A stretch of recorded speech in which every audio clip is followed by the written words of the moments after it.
Sejam bem-vindos ao canal El Mendonça. Neste vídeo de estudos, falaremos sobre a unanimidade da Bíblia sobre a crença dos reformadores, além dos problemas inerentes à construção das doutrinas de fé. Estaremos baseados no artigo Sola Scriptura, escrito por Mark Thompson, publicado no livro Teologia da Reforma, editado por Matthew Barrett e lançado no Brasil pela editora Thomas Nelson Brasil. No final da Idade Média, a Igreja Católica estava desenvolvendo a escolástica e seus teólogos refletiam profundamente a natureza e a função das Escrituras. A atuação de Agostinho contra as heresias do século IV se dava pela disponibilidade que a Igreja fazia do uso das Escrituras, bem como seu estudo e defesa. A canonicidade dos livros da Bíblia também não era discutida. A tradição católica herdada no medievo era de total autoridade das Escrituras em termos teológicos. Porém, as declarações dos doutores da Igreja enfrentavam a prática do poder temporal dos papas, de onde politicamente deveria emanar todo o poder e autoridade. O Papa, por ser considerado apóstolo, tinha a prerrogativa da tradição oral sobre os escritos bíblicos. Lutero, ao publicar que a única autoridade era a Bíblia na exposição das suas teses, que também tinha um cunho político, ofendeu a liderança papal, de quem Lutero era súdito.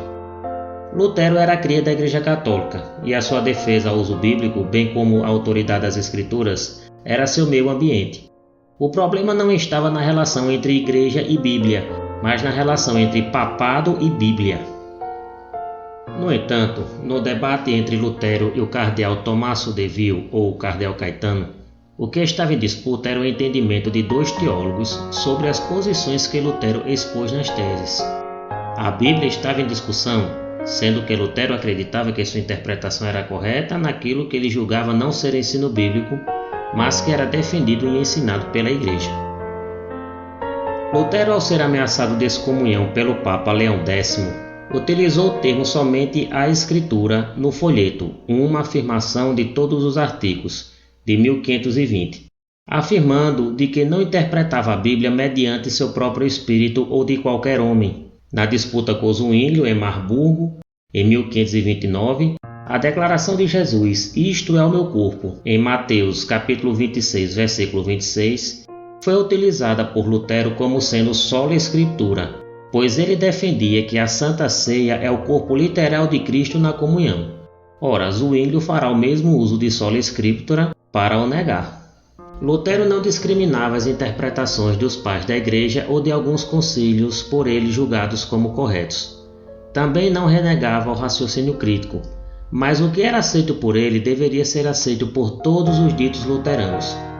O autor do artigo não faz nenhuma menção, mas Lutero tentou extirpar da Bíblia o livro de Tiago, considerado por ele de palha, e conseguiu desfazer o cânon bíblico do Antigo Testamento, apesar de não condenar o Concílio de Nicéia de 1325, que fechou todo o cânon da Bíblia cristã. A intenção, talvez, de Lutero estava em não aceitar o sola Escritura, a fé sem obras é morta, de Tiago capítulo 2, versículo 17, mas posteriormente decidiu deixar o Novo Testamento como estava. As partes mais fáceis para ele se explicava pelas partes mais simples. Porém, as partes mais fáceis não estavam inexoravelmente afeitas à concordância universal. O método de Lutero para a interpretação da Bíblia se baseava no entendimento de dois tipos de clareza, o externo e o interno. A clareza externa é o que está escrito na Bíblia. A clareza interna é o que se entende pelo Espírito de Deus. O homem em seu coração sozinho não entenderia um tio. O que Lutero aceitara como verdade em seu íntimo foi senão o que o Espírito lhe disse. A interpretação individual da Bíblia e o sacerdócio universal estaria independente daquilo que Lutero recebia espiritualmente no método da clareza interna. Lutero manteve a tradição de utilizar a Bíblia, o que era comum na igreja a qual ele era partícipe.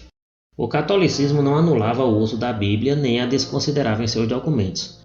A ousadia de Lutero esteve somente em desafiar o poder temporal do Papa em assuntos que em Lutero não estava afinado com a interpretação que lhe adequava. O autor fala daquilo que estava sendo ensinado e que não estava de acordo com as Escrituras, mas não menciona o que estava sendo ensinado e que não convinha ao bom ensino bíblico e à sua sã palavra. Talvez estivesse no uso das indulgências como apelo de salvação, aquilo que irritava Lutero. Relacionado a isso, Lutero debateu sua interpretação de salvação pela fé, mas não que a Bíblia seria um meio inferior às vontades do Papa para a Igreja Romana. Melanchthon, colega de Lutero na Universidade de Wittenberg, também utiliza a ideia de que as Escrituras eram superiores com relação à tradição, ou seja, o ensino dado pela Igreja Romana. A clareza em Melanchthon está em sua defesa em negar a transubstanciação, mencionada pelo autor do artigo, mas pouco explorado. Em 1519, Melanchthon apresentou 24 disposições para se tornar bacharel em teologia. O autor destaca 3 destas disposições. Resumindo, a dispensa do católico crer naquilo que não está na Bíblia, os concílios devem estar abaixo da autoridade bíblica e não crer na transubstanciação não possibilita em acusação de heresia. Ora, Melanchthon modificou a Confissão de Augsburgo, a qual ele mesmo tem sido creditado à redação. A Confissão de Augsburgo foi lançada em 1530, unindo a fé dos luteranos e estabelecendo a presença de Cristo corporalmente na Eucaristia. O motivador para esta confissão estava na disputa de identidade do protestantismo, principalmente entre Lutero e Zwinglio, que estavam divididos na interpretação da presença de Cristo no ritual. Zwinglio acreditava que tudo era simbólico. O contexto da contenda era política. Carlos V era o imperador do território alemão e não aceitava as teses protestantes nem de um nem de outro. O príncipe alemão Felipe I de Hesse, temendo uma solução pela força do imperador, decide criar uma liga de defesa em comum e convida o famoso reformador suíço, o que unificaria suíços e alemães e mandaria mais homens para os campos de batalha. No entanto, Lutero não aceitou que a Liga Esmalcada fosse composta por crentes das ideias de Zwinglio, deixando que os territórios mantidos ou anexados pela Liga fossem de ensino exclusivamente luterano. A Confissão de Augsburgo foi reforçada por Melanchthon em 1531 com a Apologia da Confissão de Augsburgo. Pois bem, em 1540, quando Lutero ainda estava vivo, Melanchthon modificou a confissão exatamente no item da presença de Cristo na Eucaristia, causando um racha no luteranismo entre os variata, que concordavam mais com as ideias suíças, e os invariata, que eram luteranos formais. Os concílios da Igreja também eram debatidos por Melanchthon, suspeitos por não serem bíblicos, mas o problema é este. A verdade bíblica era o que Melanchthon entendia como sendo a verdade interpretada por ele, evidenciado pela mudança que se deu na confissão que ele mesmo ajudou a elaborar. Em 1539, Melanchthon escreveu A Igreja e a Autoridade da Palavra, defendendo que a Igreja deve ser ouvida e que ela honra a Palavra de Deus. Este livro foi escrito antes dele modificar a Confissão de Fé de Augsburgo a seu bel prazer. O que seria a verdadeira palavra seria aquilo que ele, Melanchthon, entendia como sendo verdade de fé.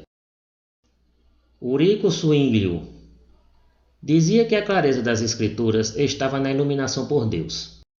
Ele fundou uma escola de profetas, que cuidava muito bem em não deixar que a interpretação individual fosse mal entendida. Havia 2 classes, a dos instruídos, que recebiam leitura do Antigo Testamento em latim, hebraico e grego, e a dos cidadãos, que recebiam o ensino em alemão. No vídeo, os reformadores e suas reformas.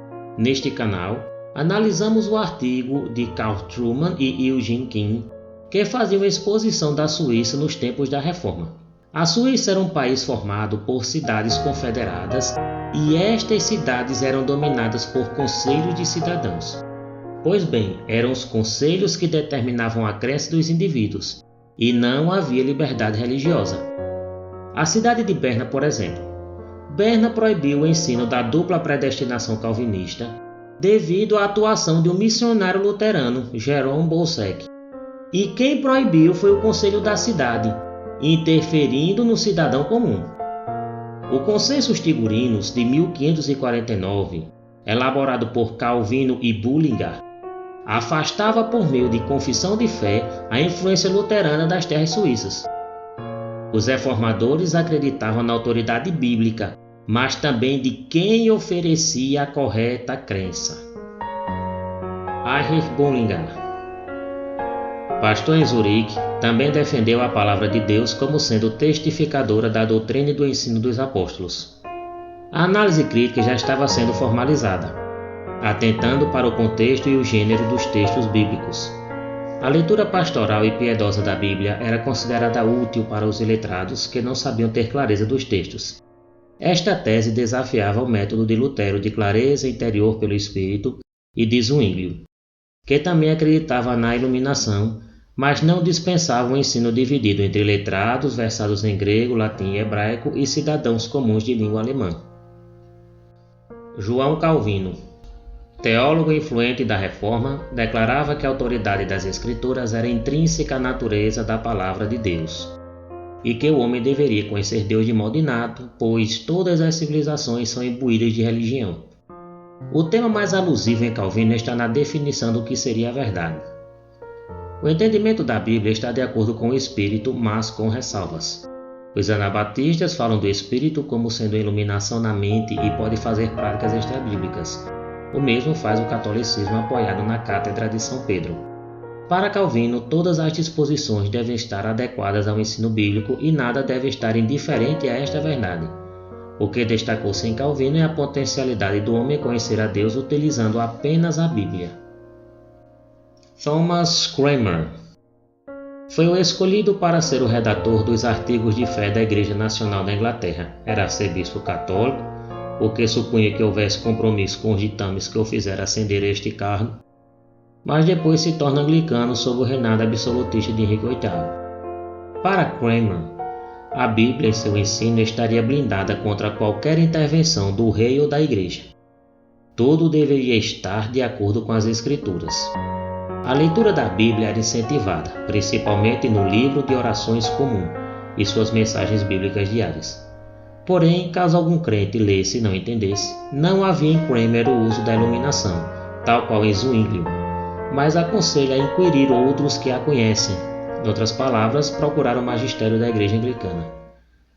A Bíblia para os reformadores era o teste final para as demais decisões da Igreja. Esta não tinha poder maior do que a palavra de Deus. O que se questiona é a variedade de interpretações. É válido a herança da Reforma em supervalorizar a Bíblia, mas seu uso é debatido. A oferta a leigos fiéis deve ser incentivada como maneira de oração e conversão. Mas leituras difíceis de entender devem estar sob supervisão do magistério, porque são aqueles que sabem interpretar as palavras bíblicas e isto é evidenciado neste artigo. Agradecemos a todos que prestigiaram este estudo com a presença no canal.